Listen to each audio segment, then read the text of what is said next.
Hello everyone, welcome to our Let's Play series Leave of it to me. Pillars of Eternity, The White March. This is Colonel RPG as usual, and I'm very happy that you're to join me today as we get into Tear Evron, the big tree, the big elm tree. I suppose it's an elm tree, but it's a big one over here at Elms Reach. And we're gonna pray to the gods up here. Ooh, leveled up. Nice. Yeah, we're gonna... I'm not sure what we're gonna do now that I think of it. We have no idea. I have no idea what's gonna happen. I suppose each of these places is where a god can be prayed to, I guess. Let's see. Okay. Book of the Hunt. Daily affirmations of focus and efficiency. Excerpts from the Sermon of Struggle. It's okay. We got the Midwife's Memoir.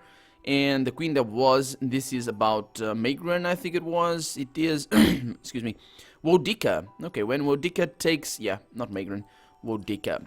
Okay, different gods. We'll check our lore or glossary or whatever to see the many faces of Barath. Okay, we have over here the Hand of the Occult, which is, I think, maybe that guy that likes to hide the thief god or whatever, I don't know. A final journal of Jonas. This is for, we saw that. It's for those, yeah, that's for the thief. So we got here, excuse me. We got 10 years of dawn. We got the, this is for Wade one. Yeah, this is for Wade one. Which I think might be the god that I'm gonna pray to. Either that or Elthas. Because I think those are a little bit more in tune to what's gonna happen, what is happening. Luminescent Address Shard. What is that for? Huh. Oh, anyway. What is this? Shattered and shared stone blocks the passage into Sun and Shadow. Yeah, that's where we want to go. Can I go back? Oh, I can go. Okay, I thought this was a lake, but nope. It's Adra.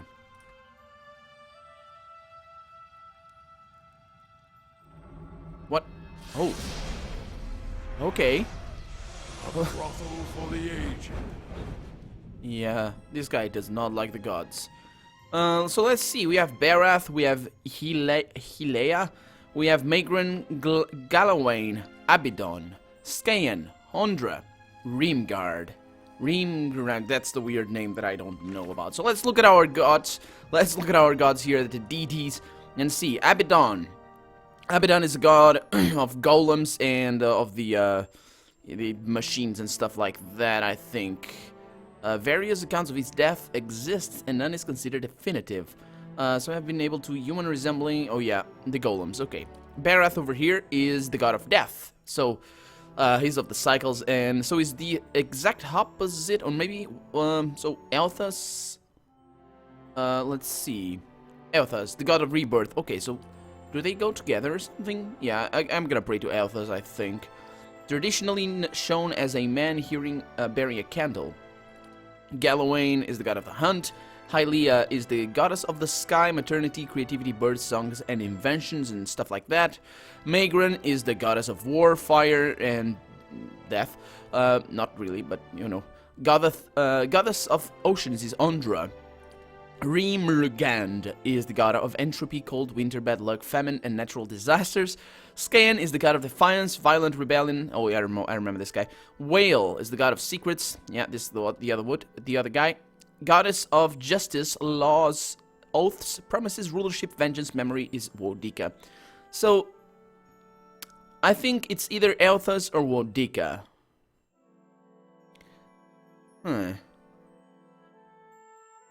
So, I don't know. I think I'm gonna go with Elthas. I think that's a little bit interesting. The reason is, Elthas is supposed to have died in the Saints' War, as we all know, because he had possessed Waidwen. So if I pray to him, well, it's not been around, but if he answers to this, then it's gonna be awesome. How do I... Wait a minute. Oh, okay, I understand now. So, Elthas, where are you? Damn it. Nothing happens when you approach Wodika's shrine. Let me guess. Nothing is gonna happen when I approach Elthas' shrine. The piercing ring fills your ears as you near Whale's shrine. There is no other response. Now, where the hell is Elthas?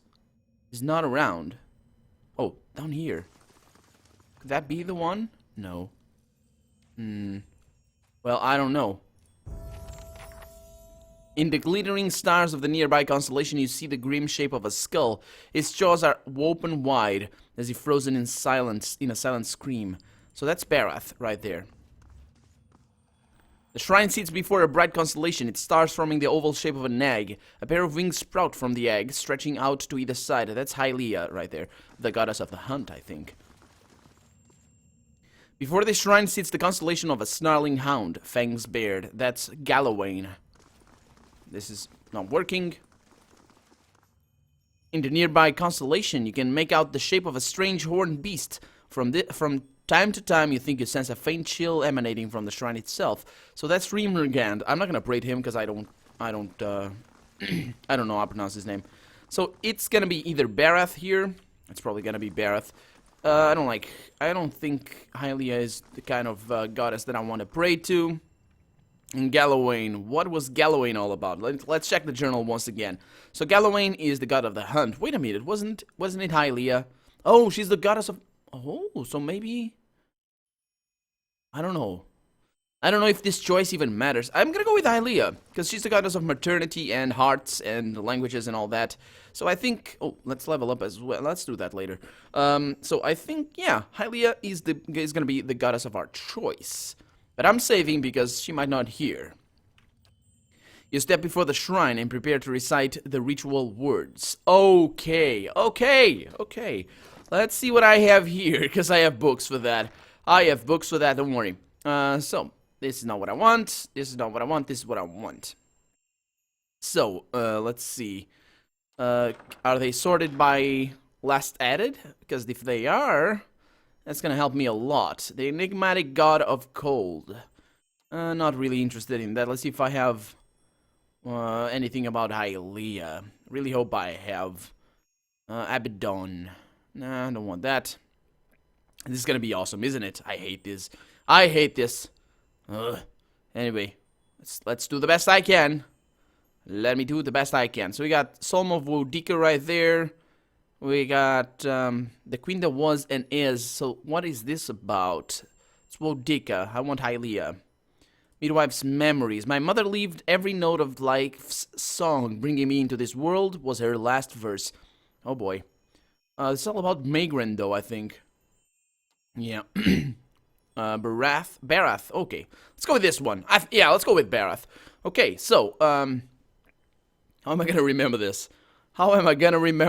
Let's see. Behold, thou faithful and visage of thy transformation. Okay, let's actually let's do it like this. So I go here. I get book of verses. That's not what I want. Man, what's wrong with my throat sometimes? I don't know. I just ate, so maybe that's the reason. So let's read that again. So behold, thou faithful, the vices of thy transformation. Fear not the journey. Become one with the wheel. Okay, let's try this. Damn it. Wait a minute. What? That's not what I thought it was gonna be. Okay, so maybe I just need to be okay with... let's read about Hylia. Let's pray to Hylia. I know I'm going back and forth, but that's just... Okay, so she's the goddess of the sky, maternity, creativity, birds, song, invention, language, and the arts. Not known to take a particular physical form, but thought to be present in birds of all kinds. So let's do this. Okay, all things can be reforged. There is life in death. Survival begins with, with strength from within. Leave every note of life's song. Okay, so this suits her, I think. Struggle is our fundamental nature. I sing of the ocean's sorrow. All life ends in stillness. Tomorrow my master chokes on his own whip. What the hell? Yeah, that's for the rage god, I think. What is an answer without a question? Okay, so let's go with this. Leave every note of life's song. Your words seem to ring in the air, your voice rendered melodic in lilting by some unseen art. You shut your eyes to pray. What? What is this? I'm sure you guys know what... I've seen this before. This appears not every time, but often when I sleep. But what is this? You shut your eyes to pray. As you wait in darkness, the world around you changes. You feel sunlight bright and warm on your face. A light breeze carries music to your ears. As vivid as these sensations feel, you somehow know they are not real. You look around and find yourself standing in an open-air temple built on a mountain summit. It's filled with elves, orlans, and assorted other kith. Ringing the entire scene is a fringe of trees, their verdant branches filled with birds of all different colors, shapes, and sizes. A paradise to those who would waste their lives exploring the meaningless while corrupting the meaning of the real world. Oh, to set these trees ablaze, Watcher. Everyone is singularly absorbed in a particular pursuit. An Orlan sits with a canvas, a paintbrush in his hand, and jars of green, blue, and yellow pigments at his feet. An elf and a Mawab standing to the side are locked in conversation, their expressions dancing with delight. Still others scribble stanzas of poetry or crude sketches on sheets of paper, losing themselves in the delicate minutiae of lines and syllables. You feel the breeze again, and two elves basking in the sunlight shiver. The largest group gathers in the middle of the temple. They sing a lush, chaotic harmony composed of several complementary melodies. Others drift towards the singers in ones and twos, as if buffeted by a gust of wind or a phrase of the song. A ripple passes through the trees. You think it's the wind, but the chirping changes to screeching. Hundreds of birds take to the skies, all headed in one direction. Away. The devotees glance at the trees, just barely distracted from their activities, but the wind picks up, scattering their pages of poetry and art, ripping the songs from their lips. They look skyward, and you follow their gaze. A dark shape blots out the sun. You can't tell what it is, but as it unfolds and expands, it seems to fill the sky. The wind roars over the summit. That explains the birds, says Heather. Before you can flee, a shadow falls over the temple. It begins as a stain in the corner and spreads, blotting out the flagstones. It reaches the nearest kith, a black-furred Orlan.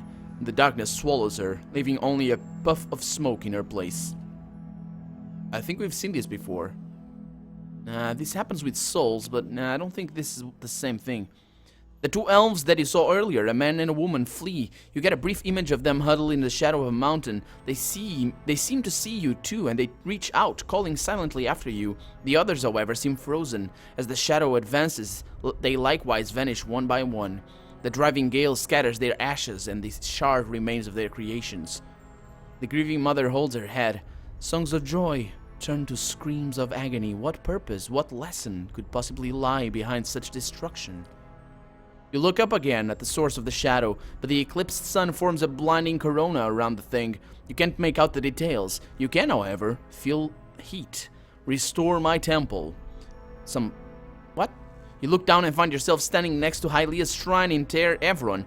Your pulse still races and your skin is damp with sweat from your strange encounter. What was that strange encounter? This is a new quest, The Nest Above the Clouds. In the mountains above Twin Elms, something sinister haunts Hylia's temple. I've been asked to confront this terror and putting an end to it. In the goddess's vision, I saw her followers terrorized and struck down by a terrible menace. Presumably, removing that threat will earn me her favor. Okay, so that's easy. Council of Stars. It seems the gods want something from me. Yes, they do. Well, at least Hylia wants that. Am I gonna need to pray to everybody? Oh, maybe I will. Okay, let's try that. Let's do that. Let's pray to so let's read about Barath. So Barath is the god of death, but let's read a little bit more about him, because I don't want to... I think there's two gods that are kind of similar. So he's the god of death, cycles, doorways, mortality, and inevitability. The keeper of the cycle of life and death, Barath is thought to seek to claim the lives of those who have lived past their time. According to folklore, Barath is seen most often in the form of pallid knight or the usher, two skeleton characters who lead such people to their death by the way of a challenge or trickery.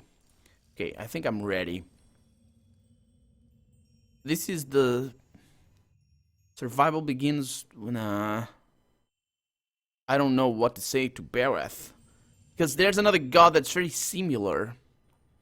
And I think these, even though I can only pray to like 5 gods or 4 gods, these are all the gods right here. Even Wodika, which there is no shrine here, so I don't know. So basically, all life ends in stillness is one thing that I suppose he would like to hear He's about death. He's not about this. He's not about rebirth. He's about death. So let's go with this one. Your words seem to fade once voiced, as if they were cast into a vast emptiness. The hall grows deathly still and silent, and then the ground starts to tremble beneath your feet. Okay, so I think it works. I think it... No, it didn't. No! Got shades! Damn it. No, don't want that. Ain't nobody got time to kill some shades. Let's reload that game. Okay, so that's not the one. Unless it is. We'll see. We'll see. So death doesn't... or life doesn't end with stillness for this dude. Which is fine. Okay. Come on, game. Load that thing. Yeah, we got level ups. I know. So there is life in death and death in life.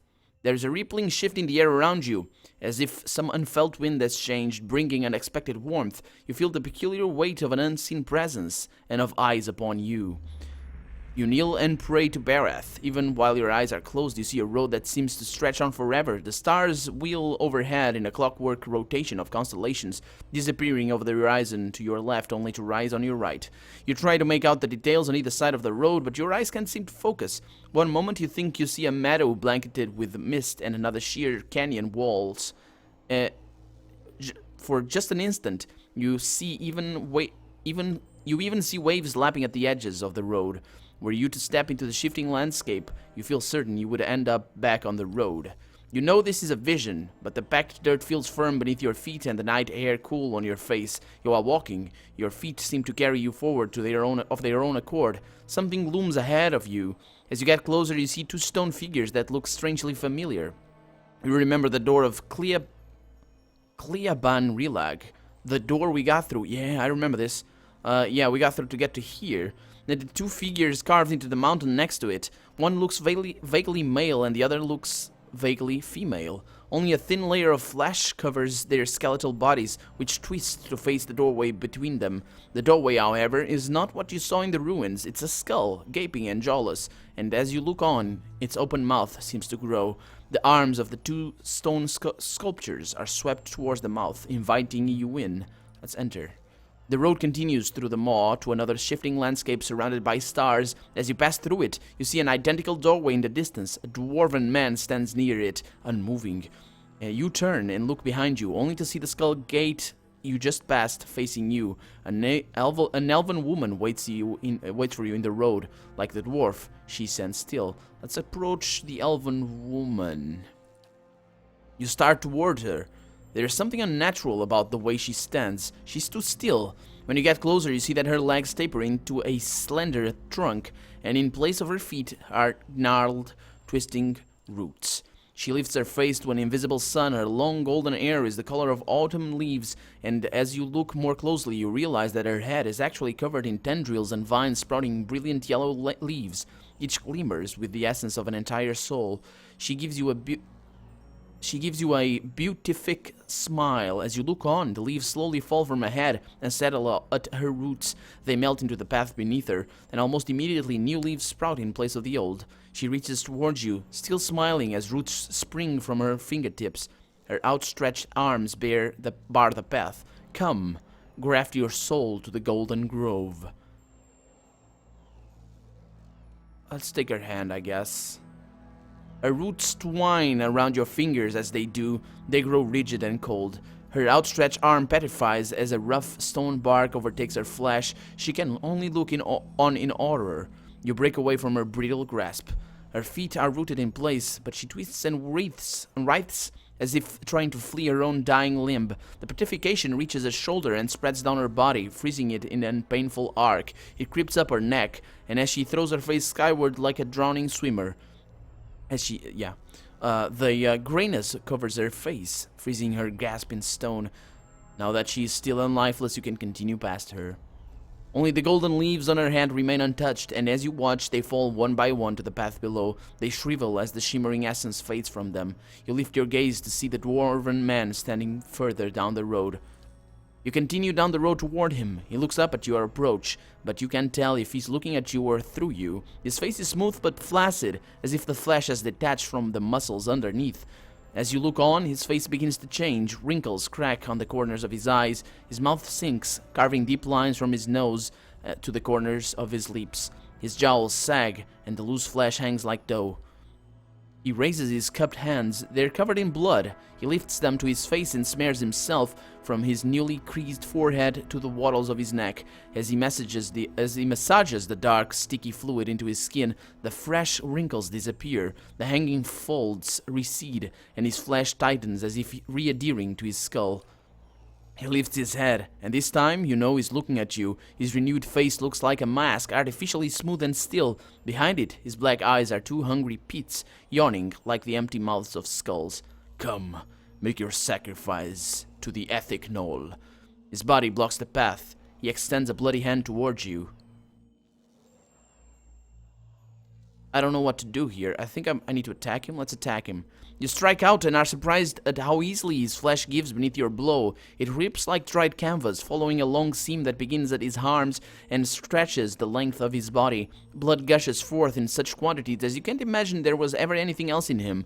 Sure enough, as the dwarf empties of blood, he collapses like a desiccated husk. The blood in the path gleams with 1,000 souls' worth of essence. The essence evaporates, trailing shining filaments into the night sky. Only now that he's dead can you continue onward. The blood pools around your feet, and a voice echoes along the road, barely more than a whisper on the breeze. Return them to the wheel.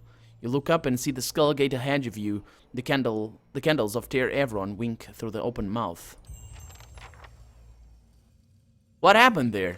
I'm now a servant of death. Barath, the god of death and rebirth, showed me a vision of an elven woman and a dwarven man stopped on a road. My touch slew them. Okay, so that's what happened to the girl. My touch slew them, and only then was I able to continue along the path. I think this is the god's way of telling me that these two individuals have cheated death for too long, ending their lives would no doubt please Barath. The dwarf in the vision had a nearly ageless face. He said something about ethic knoll. When I learn who or what this is, he will no doubt be nearby. Okay, and she mentioned a place called the Golden Grove. Okay, well, that's a little bit more. And also, I got another update over here. So, yes, Barath gave me a vision as well. So, I don't need to choose. All of that was basically for your benefit to know which gods these are. And so, I don't need to choose. Let's see what this god is. I saved the game right there. So, that's Gallowayne. Let's read about Gallowayne. Yeah, all this choosing and whatever, it wasn't needed. So, let's go into DT's Gallowayne. Gallowayne over there. God of the hunt, assassin's pursuit, wilderness, and predatory creatures, sometimes thought to take the form of fur-clad hunter or a great hound. Gallowayne favors the survival of the strong and the culling of the weak. Okay, so he's not a very nice guy. At least, I mean, sociologically speaking, I guess. Struggle is our fundamental nature. There's also something of our... survival begins with strength from within. Let's go with this one. I think this is what he wants. The air around you stirs and the gust of warm wind blows across the back of your neck. You catch the faintest smell of wet earth. As you kneel in front of the shrine, you feel yourself pushed forward. You catch yourself on your hands and knees, feeling warm, damp ground beneath them. Looking around, you find yourself crouched in a clearing in the middle of the woods. The smell of dirt hangs heavy in the air. Behind you is a darkened room filled with candlelit shrines. Ahead, you hear the howl of some kind of hound. You feel certain this is a vision, but the hairs on the nape of your neck still rise. Let's howl back. Nah. Yeah, let's howl back. Let's do this. The beast bays in response, its voice high and clear. The thick undergrowth shivers with the movement, and heavy paws pound the wet grass. You're not certain if the creature is hunting or leading you, but you instinctively give chase.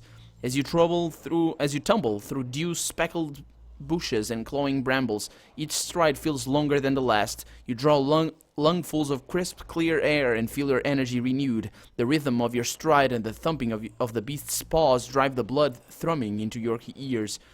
You speed ahead, following the hound's cries, when a split-finger pine crashes on the ground in front of you. A massive bear lunges into the gap and roars. It catches sight of you. You turn and race in the opposite direction, leaping over the fallen tree trunk. Pine cones crunch underfoot. The bear lumbers after you. Its hot breath washes over the back of your neck, filling your nose with the rank odor of slaughter. You see a clearing just past a thicket of broad leaves and sprint towards it. As you break through the foliage, you see a massive lioness curled up in the clearing in front of you. With a last burst of energy, you divert your momentum and hurl yourself into the bushes. Any second now, you expect to feel the bear fall upon you, but a furious roar on the other side of the clearing draws your attention. The bear is stopped at the tree line. It swipes at the empty air with claws large enough to rend armor, but it does not advance. The lioness, for her part, twists her body into a tight coil. She growls, her ears pressed against her head, but she makes no move to attack the intruder. Whose idea was it to stand here? Asks Heather. You back deeper into the foliage, keeping your eyes on the two mighty predators. As you crawl back, the heel of your end brushes something furred. A warm sigh grazes your cheek. You freeze in place, slowly turning your head to see what waits behind you. Two amber eyes shine in the darkness. If I'm dying here, says Heather, at least it was with my friends. Endurance. The eyes meet your gaze briefly, then turn to stand off in the clearing. The hound behind you yawns, fangs flashing. When you turn back, the lion and the bear have disappeared. In their place is a stone wolf's maw, gaping wide enough to swallow you whole. Beyond it is the outline of a temple, towering but indistinct. Blood must feed the maw, watcher. See that a true champion reigns. Okay. So that's another message from another god. Gallowayne showed me a vision of a stalled fight between a lioness who lies in wait and the bear who circles her. He also revealed a cave shaped like a wolf's maw in an area that looks like a temple district. So it's gotta be over here at the Twin Elms. You can probably learn more there. Okay, and now for the last one. Let's go over there. Actually, we're coming up on the end of the episode, so I think I'm gonna break it here. We're gonna see this at the beginning of the next one, and then we're gonna decide what to do. For now, I'm Colonel RPG, and this has been Pillars of Eternity, The White March. I really hope you've enjoyed it, and if you did, go ahead and leave a comment, like the video, but above all, thank you so much for watching, and I hope I'll see you next episode. Bye-bye!